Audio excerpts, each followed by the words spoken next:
Hello students, you are welcome to Asthana Edutech. This is Vivek Sachan. आपकी physics बनेगी आसान और बिल्कुल आसान। Today we are going to discuss about whole syllabus in one video. आप class 10th के स्टूडेंट से विशेष कर मैं कहना चाहता हूं कि जैसा आप देख रहे हैं कि आपका फिजिक्स के जितने भी चैप्टर्स हैं आप उसको एक वीडियो में शॉर्टकट तरीके से और बहुत अच्छे ढंग से कितना अच्छा स्टडी आप कर सकते हैं।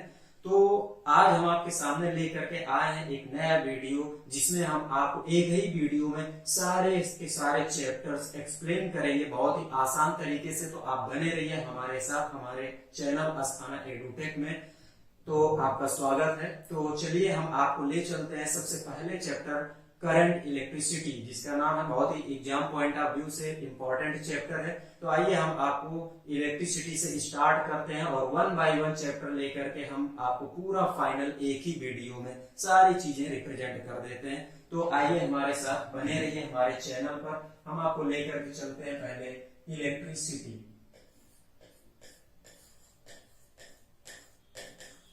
इलेक्ट्रिसिटी जैसा आप जानते हैं कि इलेक्ट्रिसिटी एक्चुअल में क्या है। इलेक्ट्रिसिटी के इंट्रोडक्शन के लिए सबसे पहले हमें जाना पड़ता है इंट्रोडक्शन ऑफ चार्जेस। चार्जेस क्या है, आवेश क्या होते हैं। तो उसके पहले हम ये जान लें कि एक्चुअल में इलेक्ट्रिसिटी को किस तरह से क्लासिफाइड किया गया। Electricity there are two types in this section, first and second. पहला ये है जिसको हम बोलते हैं स्टैटिक इलेक्ट्रिसिटी। इसका पहला सेक्शन स्टैटिक इलेक्ट्रिसिटी और दूसरा सेक्शन है हमारा करंट इलेक्ट्रिसिटी।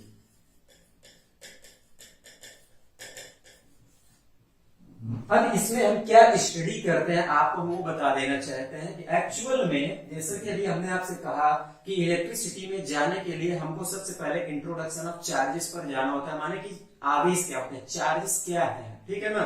तो ये जो स्टैटिक इलेक्ट्रिसिटी है ये किसी भी चार्ज पार्टिकल की रेस्ट पोजीशन का हम इसे स्टडी करते हैं। माने कि कोई भी आवेश है, चाहे वो पॉजिटिव हो चाहे नेगेटिव हो, जितने भी हम वर्ड देखिए यहाँ पर यूज कर रहे हैं, इन सब का जो है एक्सप्लेनेशन आगे आपके सामने हम बाय फिगर रखते चले जाएंगे, करेक्ट। तो यहाँ पर हम स्टैटिक इलेक्ट्रिसिटी में रेस्ट चार्ज पार्टिकल माने किसी भी आवेशित कण की विराम अवस्था का स्टडी करते हैं, जबकि करंट इलेक्ट्रिसिटी में हम एक मूविंग चार्ज पार्टिकल को स्टडी करते हैं, माने कि कोई आवेशित कण गति की अवस्था में होता है, करेक्ट। तो आइए सबसे पहले स्टैटिक इलेक्ट्रिसिटी के अंदर कुछ टर्म्स है उनको एक्सप्लेन करते हैं, जैसे कि चार्ज।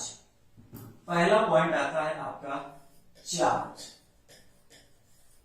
चार्ज एक्चुअल में होता है, जैसे आप जानते हैं कि केमिस्ट्री में बहुत सुना हुआ टॉपिक आपको लग रहा होगा, एक छोटा सा वर्ड जो एटम, माने कि किसी भी सब्सटेंस का जो सबसे स्मॉलेस्ट पार्ट होता है वो एटम, माने कि जो भी मैटर है जैसे कि कंडक्टर, इंसुलेटर, सेमीकंडक्टर, करेक्ट। इस तरह के जो भी सब्सटेंसेस हैं, हर एक सब्सटेंस का एक बहुत स्मॉलेस्ट पार्ट जो होता है वो होता है एटम, माने कि कोई भी पदार्थ जो होता है वो बहुत छोटे छोटे कणों से मिलकर बना होता है, जिनको हम क्या बोलते हैं, परमाणु, एटम। और एटम के तीन फंडामेंटल पार्टिकल होते हैं जिनको बोलते हैं इलेक्ट्रॉन, प्रोटॉन और न्यूट्रॉन। तो सबसे स्मॉलेस्ट पार्ट क्या हुआ सब्सटेंस का, एटम। और एटम के तीन फंडामेंटल पार्टिकल जिनको हम बोलते हैं मूल कण, इलेक्ट्रॉन, प्रोटॉन और न्यूट्रॉन, करेक्ट। तो सामान्य अवस्था में माने कि एक जनरल कंडीशन पर किसी भी सब्सटेंस का या कोई भी एटम अगर लेते हैं, जैसे आपने पीरियोडिक टेबल भी पढ़ा होगा केमिस्ट्री में, तो पीरियोडिक टेबल को बनाया गया in the basis of electronic क्या कहते हैं, एटॉमिक नंबर, करेक्ट।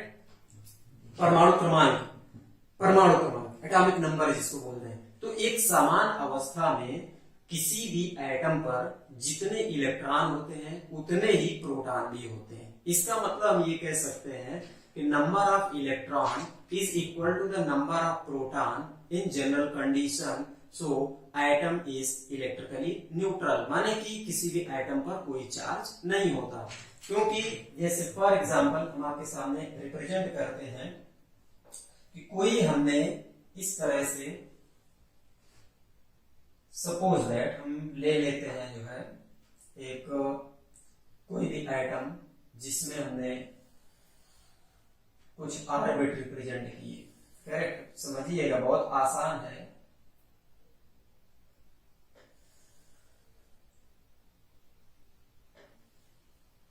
ये एक हमने दूसरा एटम ले लिया, इसकी भी हमने ऑर्बिट को रिप्रेजेंट किया,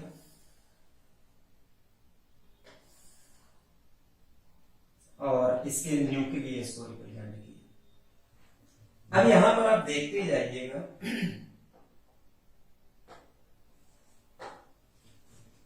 सपोज दैट इस एटम का जो एटॉमिक नंबर है उसको हमने ले लिया 11।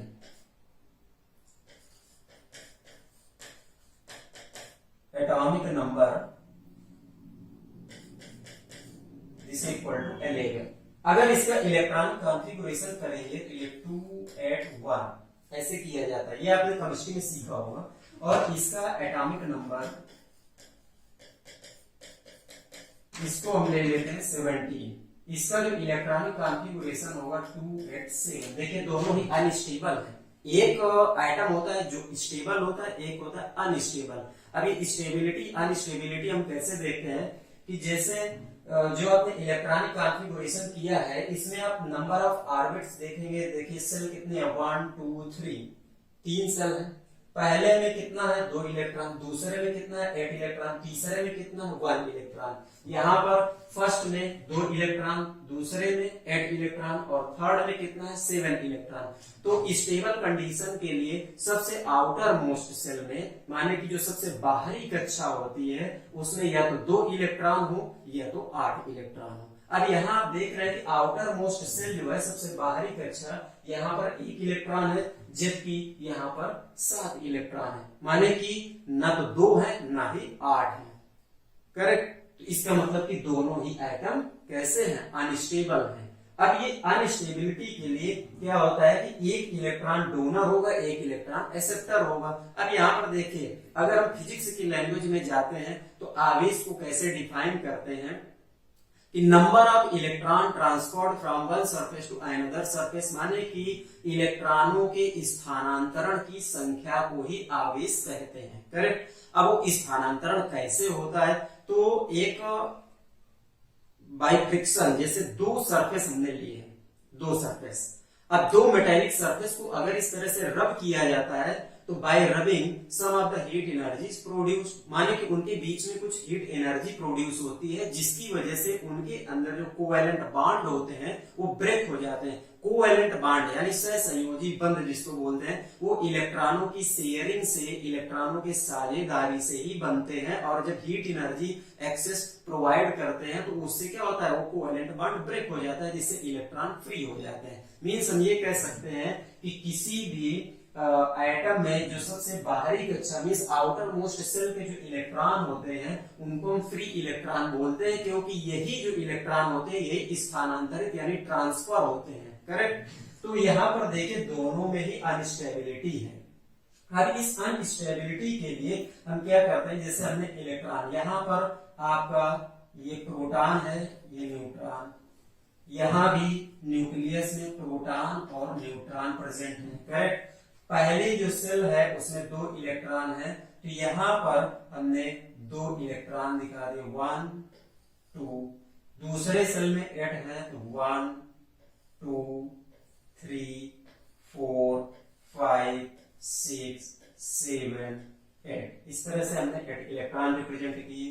यहाँ पर आउटर मोस्ट सेल जो सबसे बाहरी कक्षा है उसमें 1 इलेक्ट्रॉन दिखा दिया। ऐसे ही दूसरा जो एटम है इसमें पहले 2 इलेक्ट्रॉन है, यहाँ पर 2 इलेक्ट्रॉन रिप्रेजेंट किया।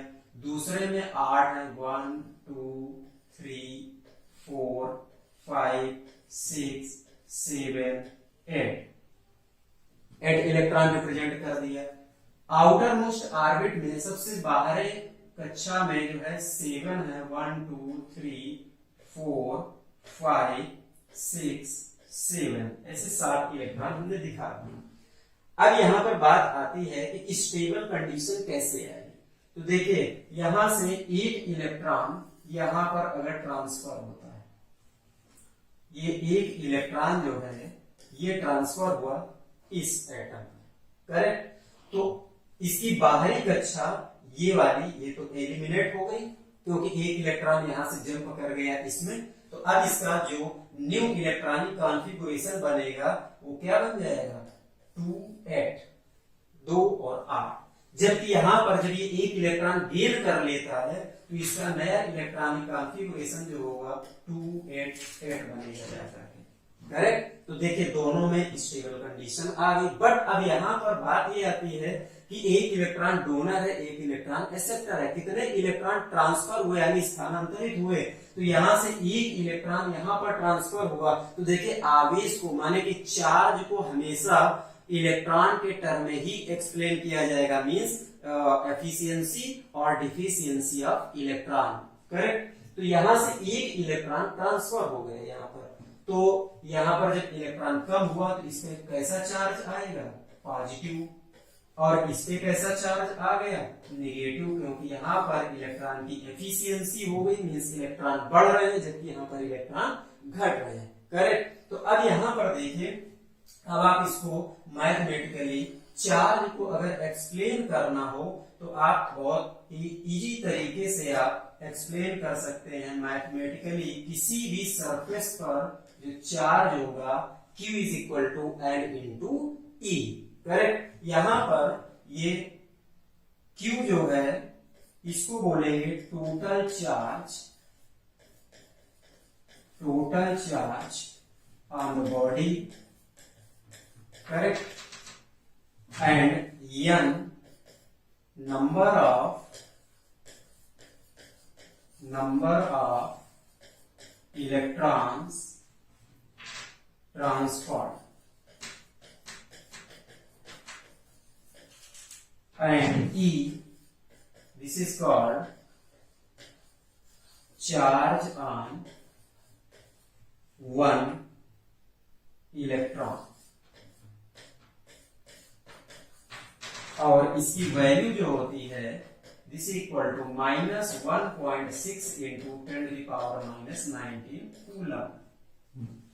अब यहां से देखिए यूनिट भी निकल गया, ये है आपका coulomb, means unit of charge जो होगा वो क्या हो जाएगा, coulomb, correct.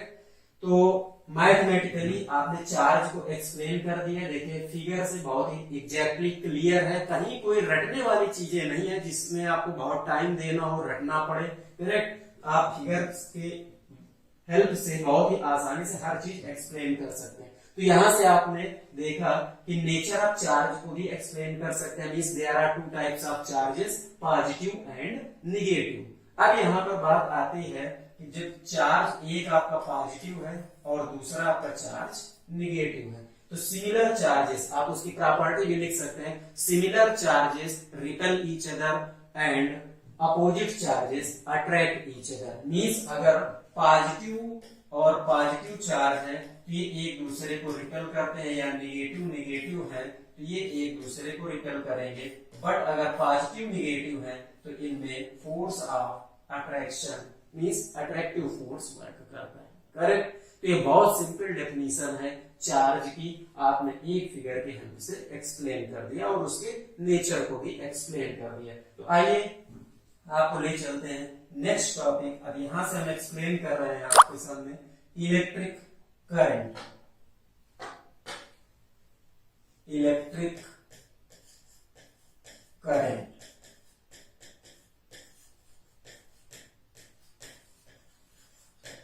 Very simple definition, the rate of flow of charge. इसको कैसे एक्सप्लेन करेंगे, the rate of flow of charge is called electric current.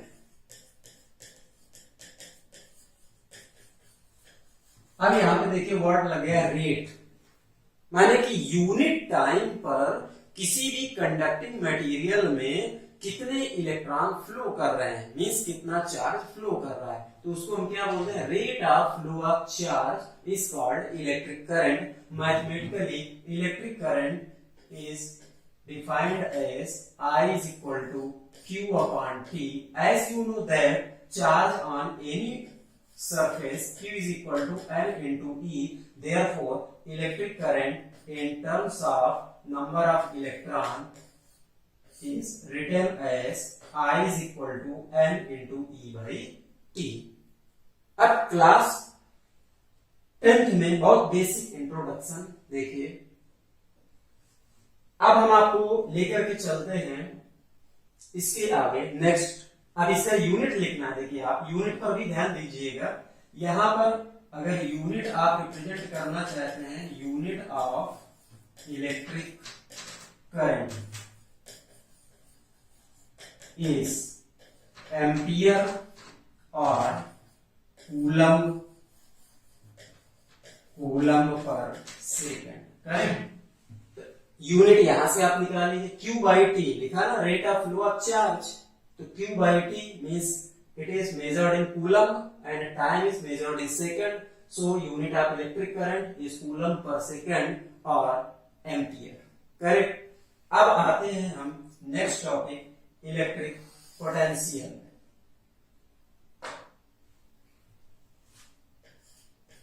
Electric potential.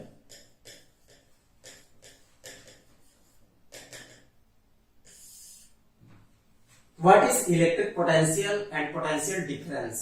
दोनों क्या हैं, कौन से यूनिट रखते हैं और दोनों में क्या बेसिक डिफरेंस है, आप जरा सोचिएगा। वैसे तो ये सेम चीज है, बट आपको मैथमेटिकली हम फिगर के हेल्प से बहुत माइनर डिफरेंस भी दिखाएंगे दोनों में क्या है।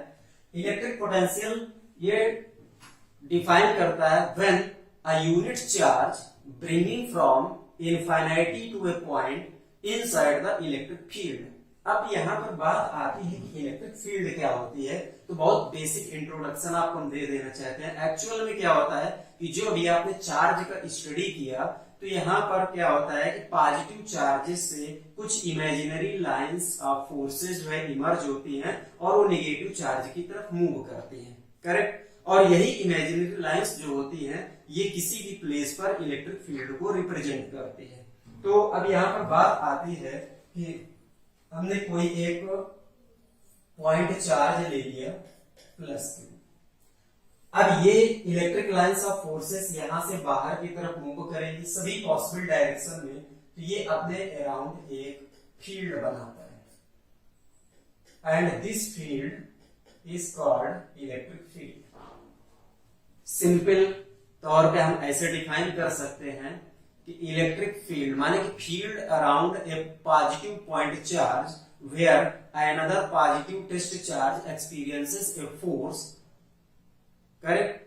That field is called electric field. माने कि किसी भी पॉजिटिव पॉइंट चार्ज के अराउंड ऐसी फील्ड जहां पे दूसरा पॉजिटिव टेस्ट चार्ज एक रिपल्सिव फोर्स को एक्सपीरियंस करता है, उस फील्ड को हम इलेक्ट्रिक फील्ड कहते हैं। करेक्ट। अब यहाँ पर क्या होता है कि पॉजिटिव जो चार्ज है अपने अराउंड जो इलेक्ट्रिक फील्ड बना रखा है, इसमें हमको एक पॉइंट कंसीडर कर लेते हैं ए। अब इनफाइनाइट से सपोज दैट यहां से ये डिस्टेंस है इनफाइनाइट।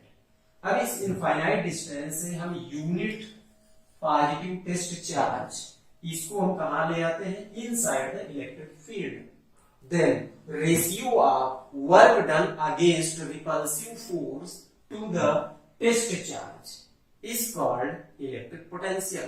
तो हो गई ना सिंपल डेफिनेशन। देखिए जब इस टेस्ट चार्ज को आप यहां से इस फील्ड के अंदर लाते हैं, तो ये पॉइंट चार्ज इस टेस्ट चार्ज को रिपेल करता है, बट आपको टेस्ट चार्ज को इस पॉइंट तक लाना है। तो इस रिपल्सिव फोर्स के अगेंस्ट कुछ वर्क डन होगा और इस टेस्ट चार्ज का जो रेशियो होगा इसी को हम कैसे लिखेंगे, electric potential V measured in joule per coulomb और वोल्ट। करेक्ट। इसी को हम जूल पर कूलम या वोल्ट लिखते हैं। तो हो गई, बहुत सिंपल डेफिनेशन है। अब देखिए एक लाइन में इसको आप फिर से सुन लेंगे। When a unit positive test charge bringing from infinity to a point inside the electric field, correct, then ratio of work done against repulsive force to the test charge is called electric potential. Now we are moving to next topic, potential difference.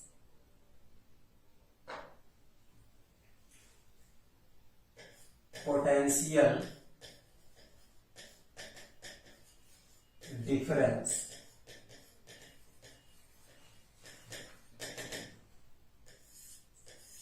अब ये potential difference क्या है? बहुत minor difference क्या है? Suppose that a positive point charge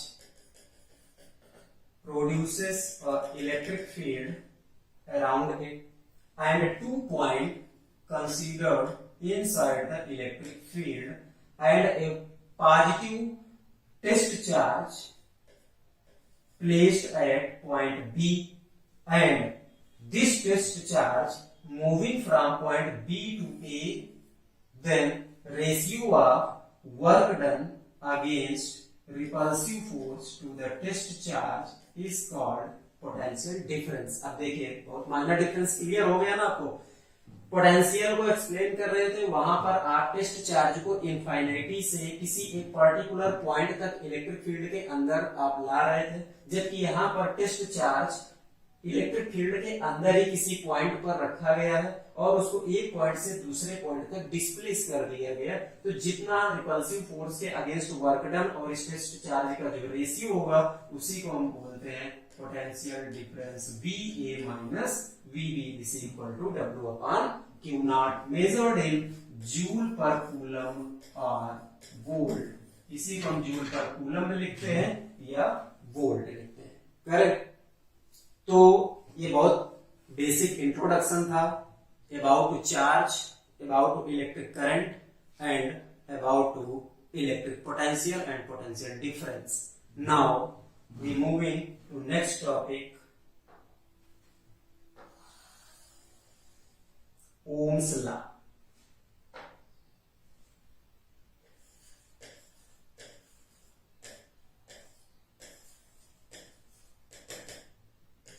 Ohm's law.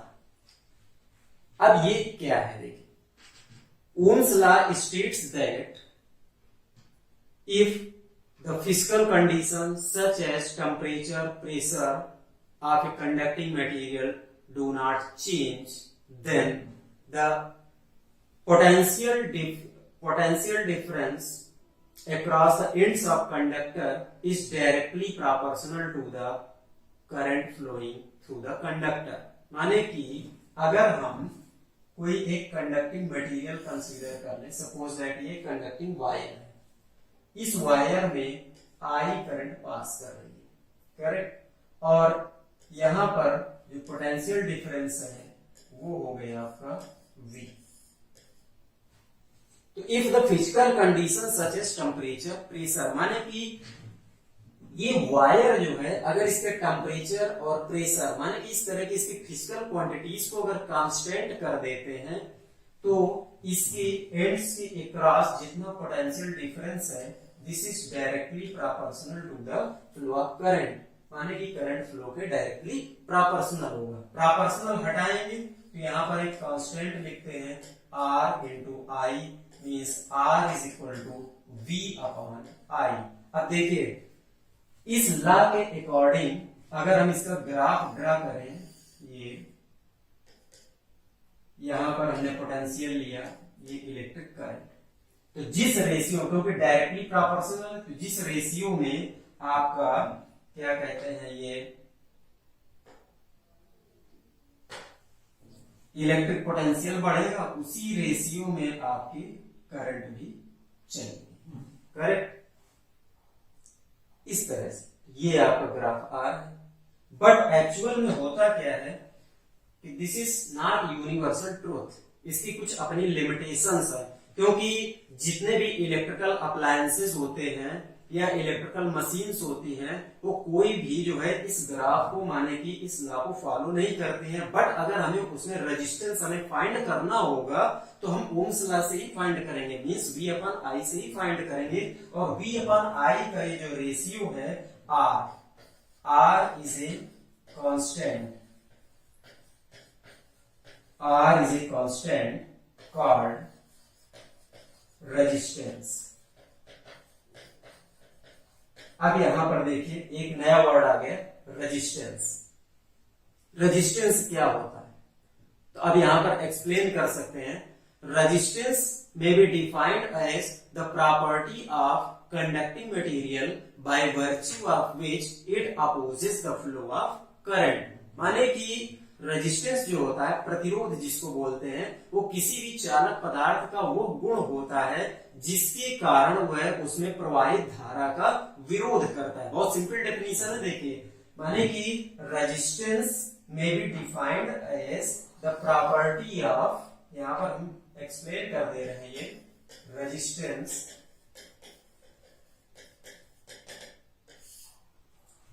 Means it is defined as, it is defined as the property of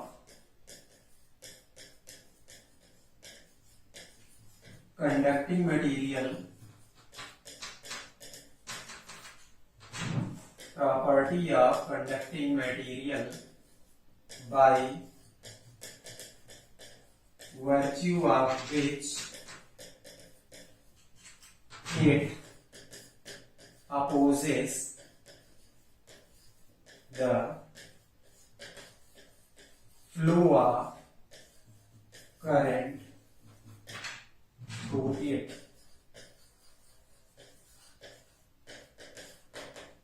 correct. माने कि resistance को आपने यहां पर एक्सप्लेन कर दिया. अगर आपको ये डेफिनेशन बहुत डिफिकल्ट लगती है तो आप सिंपल जो है यहीं पर जो आपने फार्मूला यहाँ पर लिखा इसी के अकॉर्डिंग आप एक्सप्लेन कर दीजिए. किसी भी कंडक्टिंग मटेरियल में पोटेंशियल और करंट का जो रेशियो होता है उसको हम क्या बोलते हैं, रेजिस्टेंस, माने कि प्रतिरोध. करेक्ट. तो यहाँ पर आपने देखा रेजिस्टेंस और उसकी डेफिनेशन. करेक्ट. अब हम आपको ले चलते हैं रेजिस्टेंस के कॉम्बिनेशन पर.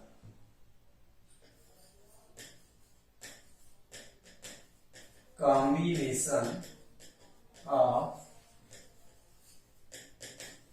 resistances.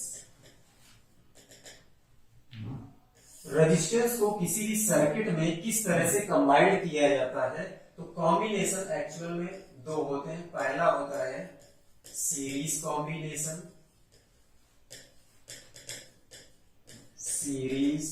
कॉम्बिनेशन, और दूसरा जो होता है पैरेलल कॉम्बिनेशन.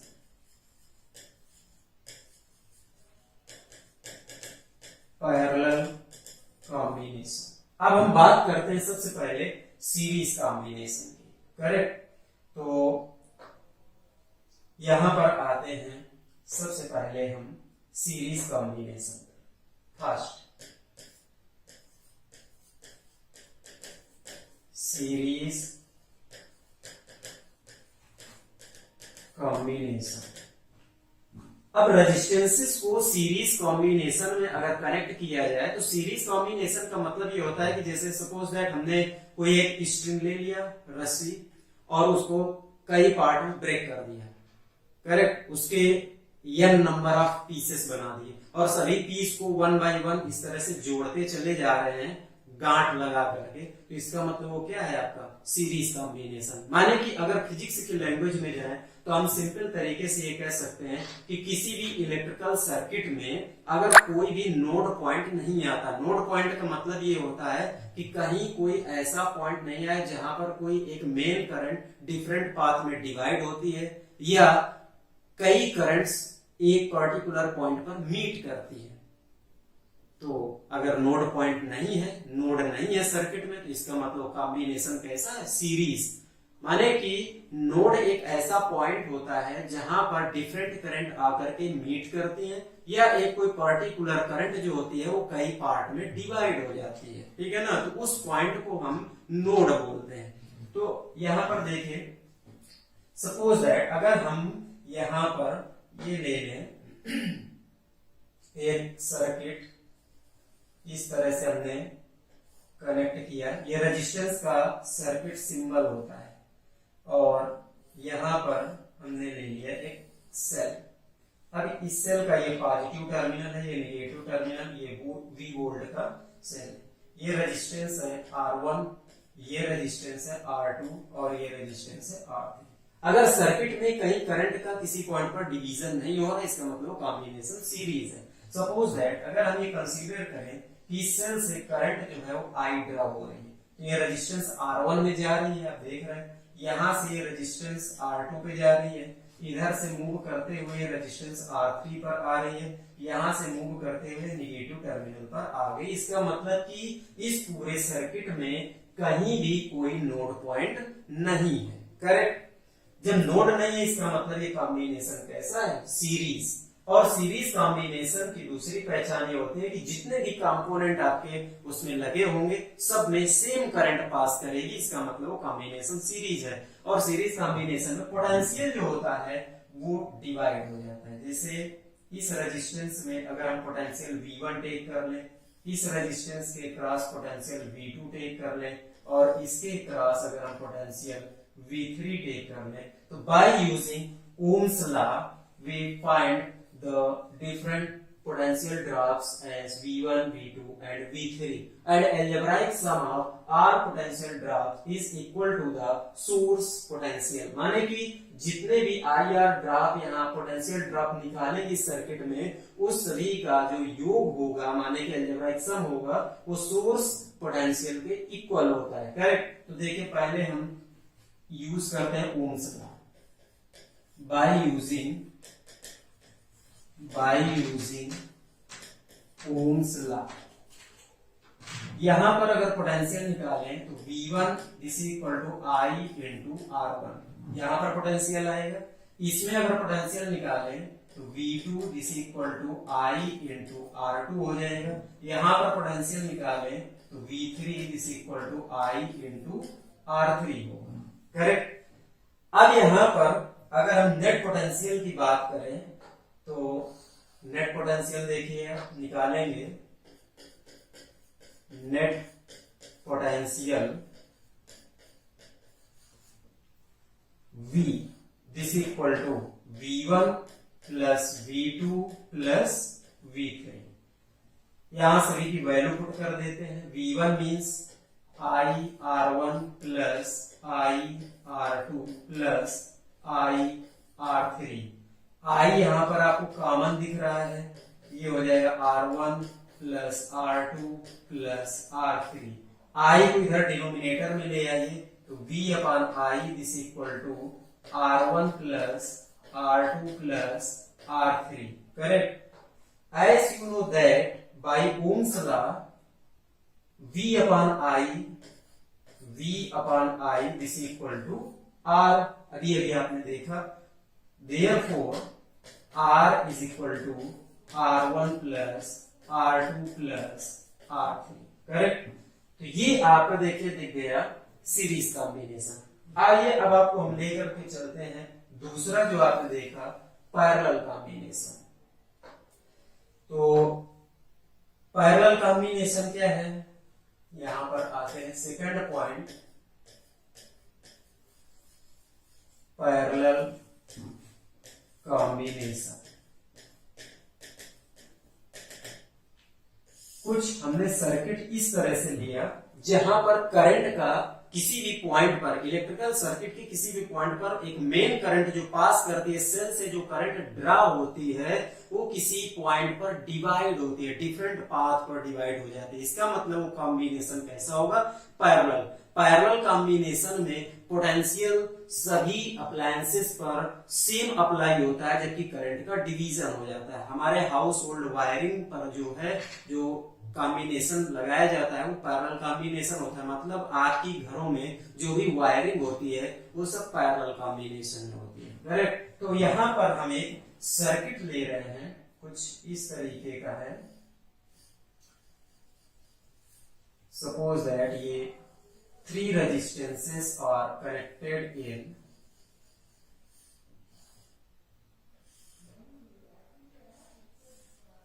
ये, और यहां पर हमने एक बैटरी अप्लाई किया,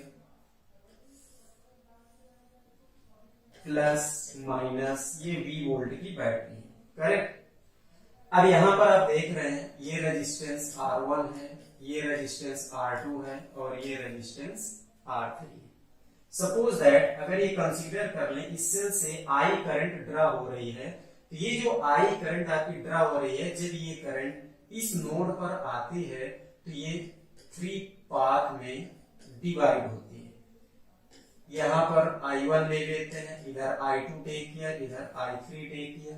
but you know that in parallel combination the potential is common in all appliances, माने कि जितने भी आपने इक्विपमेंट लगा रखे हैं पैरेलल में सभी पर पोटेंशियल कॉमन होता है। कहने का मतलब ये हुआ कि यहाँ पर अगर V वोल्ट की आपने बैटरी अप्लाई किया है तो पोटेंशियल यहाँ भी V होगा, इसके क्रॉस भी पोटेंशियल V होगा और इसके क्रॉस भी पोटेंशियल V होगा बाय यूजिंग ओम्स लॉ। अब यहाँ पर हम ओम्स लॉ अप्लाई करते हैं by using Ohm's law, correct. देखिए फर्स्ट सर्किट में अप्लाई करिए, I1 करंट फाइंड करते हैं तो I1 is equal to V by R1। इसमें करंट फाइंड करते हैं तो I2 is equal to V upon R2। यहां पर करंट फाइंड करते हैं तो I3 is equal to V upon R3। अब अगर हम इन तीनों करंट का अलजेब्राइक सम फाइंड करें तो ये इस मेन करंट I, ये जो कन्वेंशनल करंट आपकी सर्किट में माने सेल से ड्रा हो रही है, इसके इक्वल होगा। तो यहां पर आप फाइंड कर सकते हैं net current I this equal to I1 plus I2 plus I3। By putting the values of I1, I2 and I3, we get V upon R1 plus V upon R2 plus V upon R3, correct.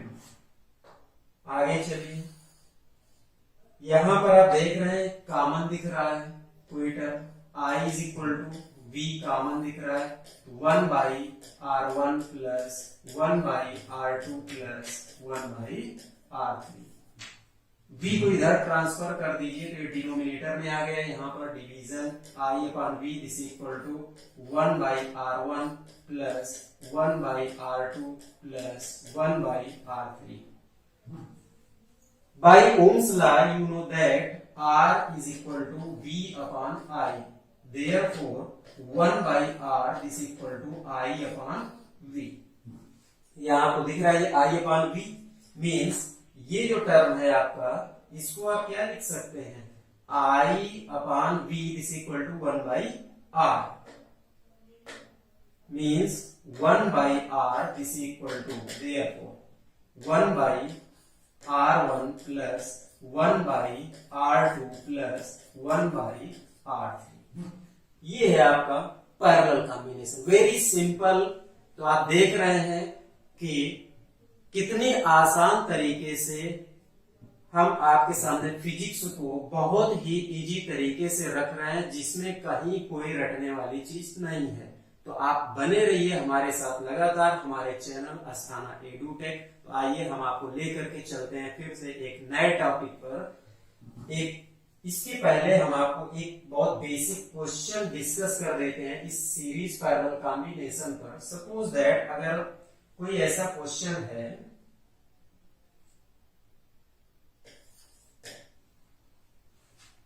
ये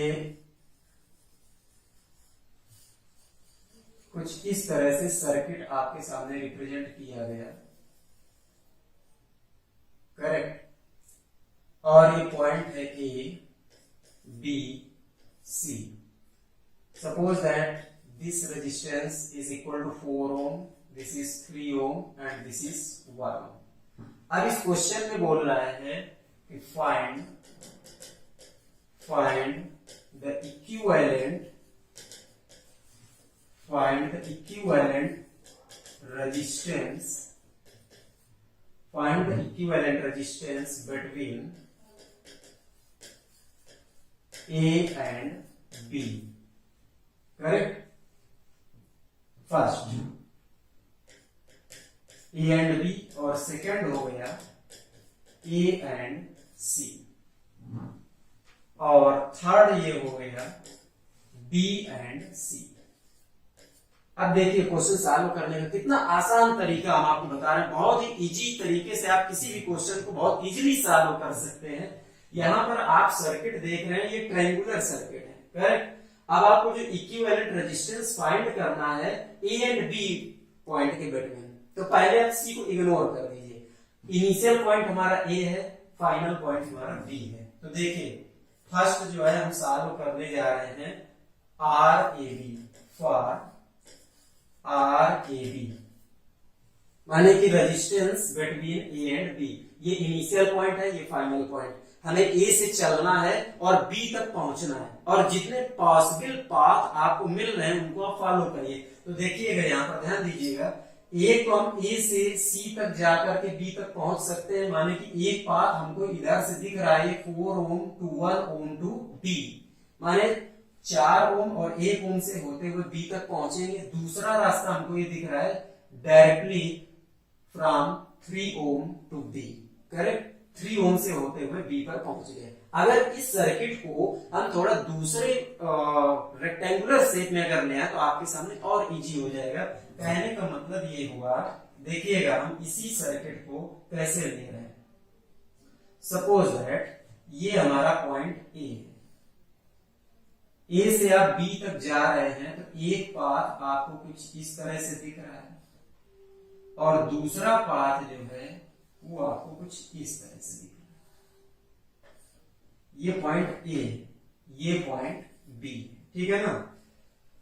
तो ए से गए 4 ओम, यहां आपको 4 ओम दिखा। B से सी से B की ओर जा रहे हैं, तो एक आपको रेजिस्टेंस 1 ओम दिखा, माने कि सी पॉइंट जो है यहाँ पर कहीं लाई करेगा, करेक्ट। और दूसरा पाथ ये ए से 3 ओम गए और दूसरा बी, माने कि ए और बी के बिटवीन अगर हमको फाइंड करना है इक्विवेलेंट रेजिस्टेंस, तो हम इस फिगर को इस तरह से बना सकते हैं। अब आपको यहाँ पे देखिए बहुत क्लियरली दिख रहा है कि 4 ओम और 1 ओम ये जो आपका कॉम्बिनेशन है इस सर्किट में, ये आपका सीरीज है, करेक्ट। तो पहले हम इसको सीरीज में कनेक्ट कर लेते हैं। तो R this equal to 4 plus 1 this equal to 5 ohm. अब इसी सर्किट को अगर रीड्रा किया जाए तो आपको कुछ इस तरीके से यहां पर ऐसे मिलेगा, means this is point A and this is point B and this is 5 ohm and this is 3 ohm. अब देखिए यही सर्किट जो है ये इस तरीके से आ गया, करेक्ट। बहुत ही इजी है, देखिए। अब यहां पर आप देख रहे हैं कि ए से बी तक यहाँ करंट डिवाइड हो रही है, इसका मतलब ये जो कॉम्बिनेशन है ये आपका पैरेलल कॉम्बिनेशन हो गया। मींस अब अगर यहां पर आप मूव करिए तो आर ए बी पैरेलल में आप कैसे लिखते हैं, 1 upon R A B this equal to 1/5 plus 1/3। यहां पर एलसीएम टेक कर लीजिए, ये कितना एलसीएम हो जाएगा 15, करेक्ट। ये आपका आ जाएगा 3 प्लस 5 माने कि 8 upon 15। Therefore R A B this is equal to 15 upon 8 ohm. Very simple, कहीं कोई डिफिकल्टी नहीं, कहीं कोई रटने वाली चीज नहीं है। बहुत ही इजी तरीके से हमने एक आपको सर्किट सॉल्व करके बता दिया। बाकी उसके 2 आंसर आप अपने से खुद सॉल्व करेंगे। कहीं पर किसी भी स्टूडेंट को अगर कोई भी प्रॉब्लम होती है तो वो हमारे चैनल पर कमेंट के थ्रू अपनी प्रॉब्लम सॉर्ट आउट कर सकता है, और आप अपने जो है क्या कहते हैं दोस्तों को शेयर, लाइक और क्या कहते हैं ये करना मत भूलिए, और अपनी प्रॉब्लम हमको सेंड करते रहिए। हम आपकी हर प्रॉब्लम को बहुत ही इजी तरीके से सॉर्ट आउट करेंगे। तो चलिए हम आपको अब आगे लेकर के चलते हैं नेक्स्ट टॉपिक जो आपका आ रहा है, जिसको हम बोलते हैं स्पेसिफिक रेजिस्टेंस।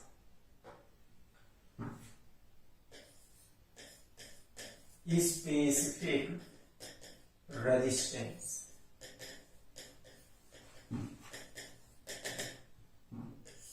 इसी का दूसरा नाम होता है रजिस्टिविटी। रजिस्टिविटी।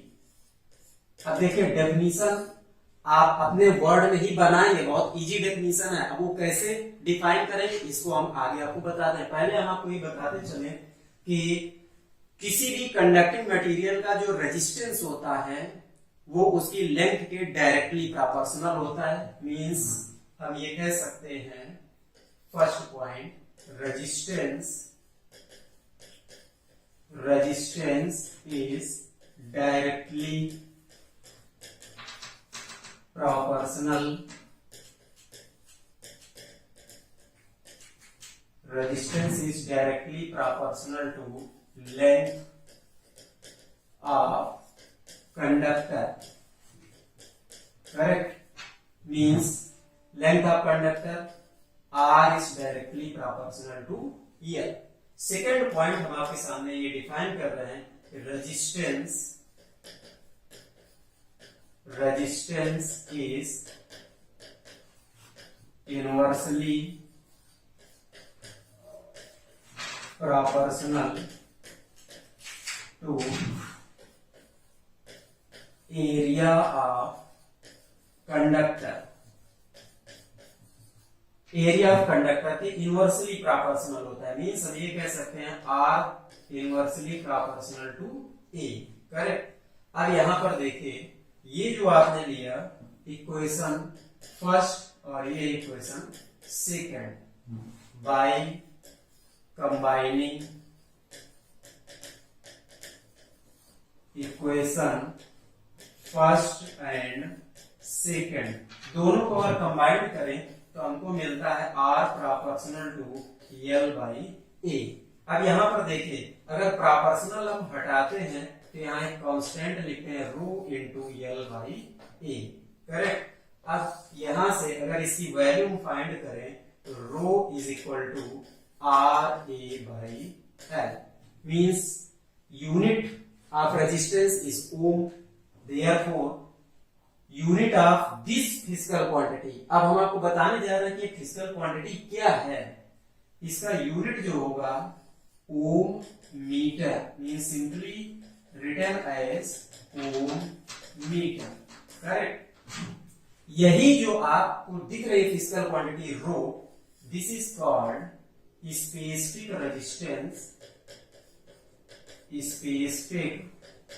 रेजिस्टेंस, और रजिस्टिविटी। इसी को हम बोलते हैं स्पेसिफिक रेजिस्टेंस और रजिस्टिविटी। करेक्ट?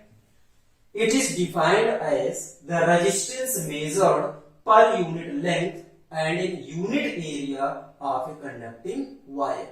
देखिए हो गई ना डेफिनेशन, आपके सामने फार्मूला रखा गया और उसी फार्मूले से आपने डिफाइन कर दिया कि रेजिस्टिविटी और specific resistance of any conducting material may be defined as the resistance measured per unit length and in unit area। Correct? माने कि किसी भी कंडक्टिंग वायर के, किसी भी कंडक्टिंग मटेरियल के पर यूनिट लेंथ पर जो आप रेजिस्टेंस मेजर करते हैं उसी रेजिस्टेंस को हम क्या बोलते हैं, resistivity. Means it is a constant. ये एक कांस्टेंट टर्म होता है। किसी भी मटेरियल के लिए एक अपनी रेजिस्टिविटी होती है, जबकि रेजिस्टेंस जो होता है वो कांस्टेंट नहीं है। रेजिस्टेंस उस कंडक्टिंग मटेरियल के लेंथ और एरिया के अकॉर्डिंग वेरी करता है। मींस इसीलिए आपने सुना होगा कभी कभी कि हाउस होल्ड वायरिंग में लोग कहते हैं कि मोटा वायर यूज करना चाहिए। मोटा वायर यूज करने का मतलब ये होता है कि उसका डायमीटर बढ़ जाएगा। डायमीटर बढ़ेगा मींस एरिया ज्यादा है, और एरिया जब ज्यादा है तो उस मोटे वायर में क्या होता है कि रेजिस्टेंस जो होता है डिक्रीज करता है, जिससे करंट कंडक्शन बढ़ता है। जब करंट कंडक्शन बढ़ेगा तो उससे आउटपुट आपको मैक्सिमम मिलता है। करेक्ट? जबकि पतले वायर में क्या होता है कि रेजिस्टेंस बढ़ जाता है, जिसकी वजह से कुछ इलेक्ट्रिकल एनर्जी जो होती है वो हीट फॉर्म में लॉस हो जाती है। मींस एनर्जी लॉसेस बढ़ जाते हैं पतले वायर में। करेक्ट? इसलिए हम मोटे वायर को प्रेफरेंस देते हैं हाउस होल्ड वायरिंग में। और दूसरी चीज ये कि किसी भी अप्लायंस को अगर आप कहीं भी रखते हैं तो सोर्स के जितना नजदीक होता है उतना ही प्रॉफिटेबल होता है, क्योंकि रेजिस्टेंस जो होता है लेंथ के डायरेक्टली प्रोपोर्शनल होता है, मींस जितना लेंथ बढ़ेगी उतना ही रेजिस्टेंस बढ़ेगा। करेक्ट। तो आइए अब आपको हम लेकर के चलते हैं फिर से नए टॉपिक पर। ये आपने देखा जैसा कि charge, potential, electric current, resistance, Ohm's law, resistivity, series and combination of parallel combination of resistances. तो अब हम आपको लेकर के चलते हैं एनर्जी, इलेक्ट्रिकल एनर्जी। करेक्ट। तो इलेक्ट्रिकल एनर्जी क्या है, आइए इसको देखिए, डिफाइन कर लेते हैं यहां से। इलेक्ट्रिकल एनर्जी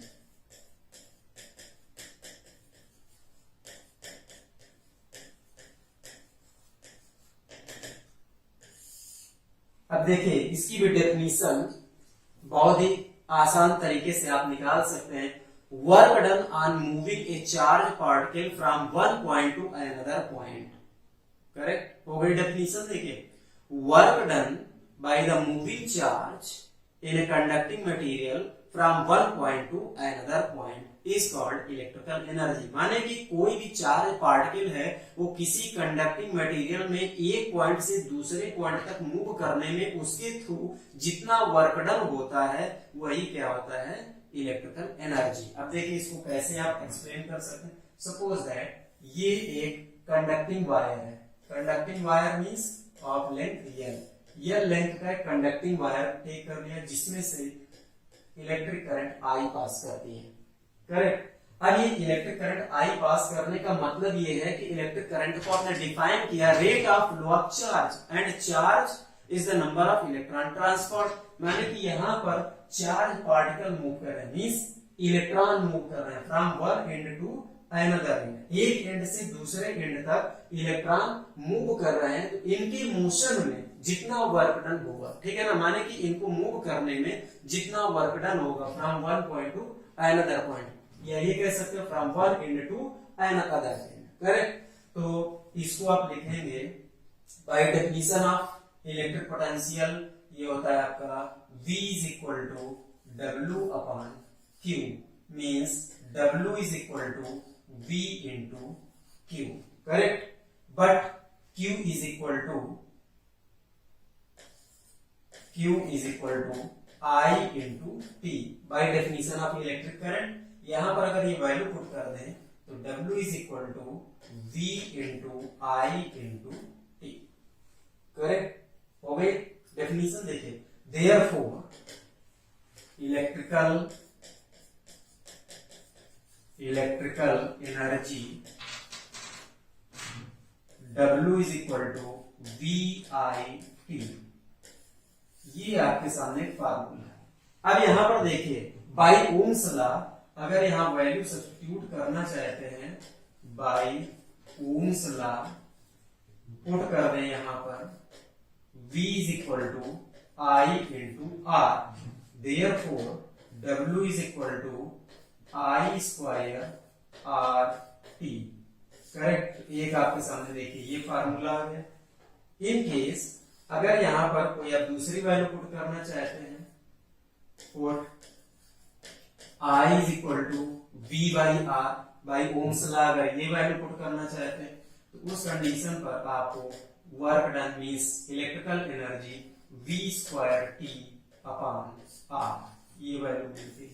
तो यहां से आपने देख लिया ये तीन फार्मूले आपके सामने इलेक्ट्रिकल एनर्जी के आ गए। करेक्ट। और डेफिनेशन भी बहुत इजी है, माने कि work done by the charge particle in a conducting material when it is moving from one point to another point.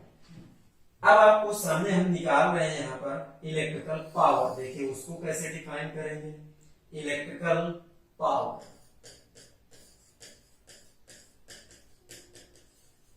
Electrical power means power may be defined as the rate of doing work. इसको क्या लिखते हैं, rate of doing work.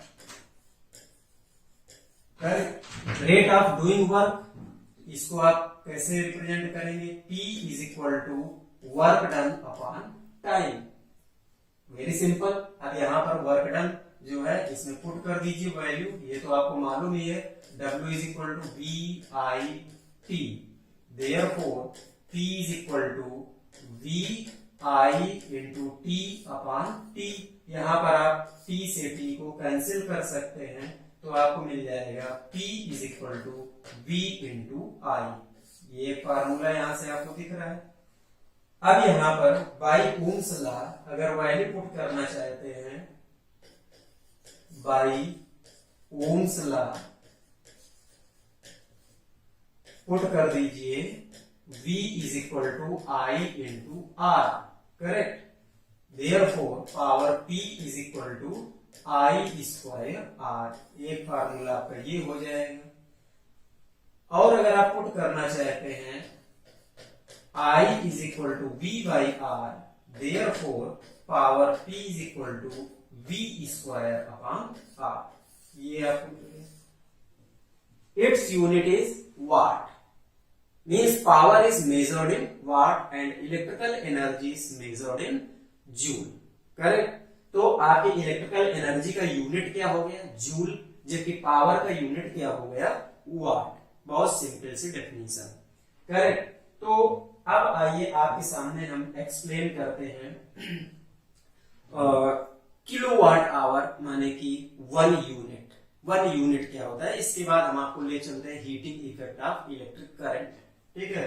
तो यहां पर हम 1 kilowatt our या unit को रिप्रेजेंट करते हैं, किलो वाट आवर, जिसको आप लिखते हैं शॉर्टकट KWH, या इसी को हम बोलते हैं यूनिट। जैसे हाउस होल्ड मीटर होता है ना, जिसको आप बोलते हैं कमर्शियल यूनिट, ये क्या होता है, इलेक्ट्रिसिटी का कमर्शियल यूनिट है। आपके घरों पर जो मीटर लगाए जाते हैं, वो जो रीडिंग लेते हैं वो यूनिट पर ही लेते हैं। अब यूनिट यानी kilowatt hour means electrical energy consumed in a circuit in 1 hour, correct. माने 1 घंटे में किसी भी इलेक्ट्रिकल सर्किट में जितना इलेक्ट्रिकल एनर्जी कंज्यूमशन होता है उसको हम बोलते हैं 1 kilowatt hour, and 1 kilowatt hour this is equal to 1 unit. ये 1 यूनिट के इक्वल होता है, करेक्ट। अब देखिए इसको फाइंड कैसे करते हैं, बहुत सिंपल से डेफिनेशन है। डेफिनेशन बहुत रटने की भी चीज नहीं है, आप केवल हमारे वर्डों को सुनिए, हमारे शब्दों को सुनिए और आप अपने ही वर्ड में उसको एक्सप्लेन भी कर दीजिए। माने कि energy consumed in any electrical circuit in 1 hour, माने 1 घंटे में जितना किसी भी इलेक्ट्रिकल सर्किट में इलेक्ट्रिकल कंज्यूमशन होता है उसको हम किलोवाट आवर यानी कमर्शियल यूनिट कहते हैं, करेक्ट। 1 किलोवाट आवर, अब इसको रिप्रेजेंट कैसे करते हैं, 1 kilowatt hour this is equal to watt into are into days upon 1000। इस तरह से आप अपने हाउस होल्ड मीटर की रीडिंग फाइंड कर सकते हैं बहुत इजीली। अब देखिए सपोज दैट हम आपके सामने एक एग्जांपल रख रहे हैं, a 100 watt bulb, a 100 watt bulb using 10 hour per day, ठीक है ना। Then find the electric expansion in 30 days। 1 महीने में कितना एक्सपेंसिव होगा, कितना आपका चार्ज आएगा, ठीक है। तो यहां पर देखिए 100 वाट का बल्ब आपने ले लिया, करेक्ट। तो पावर कितना है, 100 वाट, और उसको आप पर डे कितने आर यूज कर रहे हैं, 10 आर। तो जो आपके आर है वो 10, डेज कितना है आपका 30 दिन तक आपने यूज किया। तो कितना इलेक्ट्रिकल कंज्यूमशन होगा, कितना इलेक्ट्रिकल एनर्जी कंज्यूम होगी, मींस कितना यूनिट जो है आपके बनेंगे। तो यहां पर देखिए हम निकालते हैं kilowatt hour, this is equal to watt into are into days upon 1000। Correct, यहां से आप 1 2 3 1 2 3 ये कैंसिल कर दिया, टोटल कितना आ गया आपका 30। मीन्स 30, इसको आप क्या लिख सकते हैं 30 यूनिट, माने एक 100 वाट बल्ब को आप पर डे 10 आवर यूज कर रहे हैं और 30 डेज तक उसको आपने कंटिन्यू यूज किया, तो 30 डेज में उस आपका जो एक्सपेंसिव माने कि जो यूनिट खर्च होंगे वो 30 यूनिट आएंगे।